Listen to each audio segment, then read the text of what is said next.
إن الذين آمنوا وعملوا الصالحات كانت لهم جنات الفردوس نزلا মহান আল্লাহ পাক রব্বুল আলামিন বলেন, যদি ঈমান থাকে, ঈমানওয়ালার দাম কত বেশি।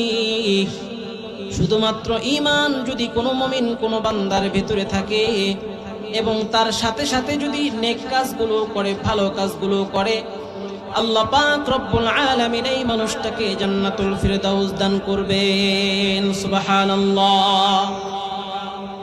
আর যে ব্যক্তি ঈমান আনবে না, ঈমান নামক মহাদৌলত যার ভিতরে থাকবে না, আল্লাহ পাক রব্বুল আলামিন এই মানুষটাকে জাহান্নামে দিবেন।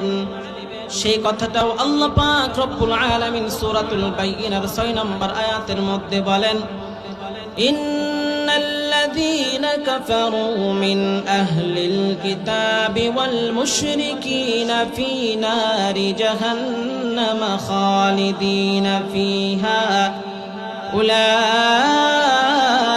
হুম শাররুল বারিয়া। মহান আল্লাহ পাক রব্বুল আলামিন বলেন, যার ভিতরে ঈমান থাকবে না, ঈমান নামক মহাদৌলত থাকবে না, এই মানুষটাকে আল্লাহ তাআলা জাহান্নামে দিবেন। কতদিনের জন্য? ও দুনিয়ার মুসলমান, একদিন নয়, 2 দিন নয়, 1 বছর নয়, বরং আল্লাহ পাক রব্বুল আলামিন এই সকল মানুষগুলোকে চিরস্থায়ী জাহান্নামে দান করবেন। মুসলমান বন্ধুগণ আমার, ঈমান কত বড় নিয়ামত।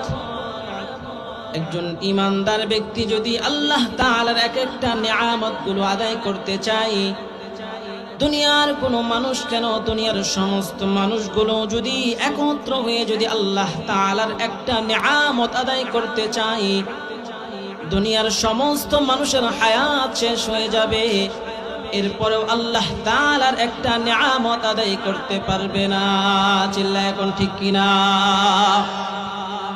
মুসলমান বন্ধুগণ আমার, এই কথাটা আল্লাহ পাক রব্বুল আলামিন সূরাতুল লুকমানের 27 নম্বর আয়াতের মধ্যে বলেন, ওয়ালাউ আন্নামা ফিল আরদি মিন শাজারাতিন আকলামু ওয়াল বাহরু ইয়ামুদ্দুহু মিন বা'দিহি সাবআতু আবহুরিম মা নাফিদাত কালিমাতুল্লাহ ইন্নাল্লাহা আজিজুন হাকীম।